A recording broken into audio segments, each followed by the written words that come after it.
Welcome to this quick start guide for TSplus remote access. In this short walkthrough, we'll cover the basics, from installation to user creation, and finally getting connected. Let's start with the installation. First, download TSplus remote access from the official website.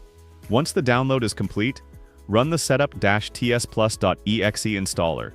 You'll be prompted to reboot the server. This final step completes the setup. After the restart, you'll notice new TSplus icons on your desktop. This confirms that TSplus remote access is installed and ready. At this point, TSplus runs as a corporate edition trial, allowing up to 5 concurrent users for 15 days. Next, let's create a user. Open the TSplus admin tool, then go to System Tools and select Users and Groups.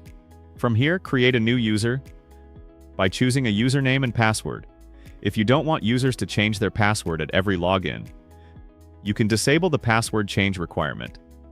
You can also enable options like password never expires or user cannot change password, depending on your security needs. Now let's look at connection options, seamless applications, remote app, and browser-based access through the TSplus web portal using either Windows or HTML5 clients. Finally, instead of giving users a full desktop, you can publish specific applications. From the Applications tab, assign individual applications to users or groups, so they only see what they actually need. And that's it.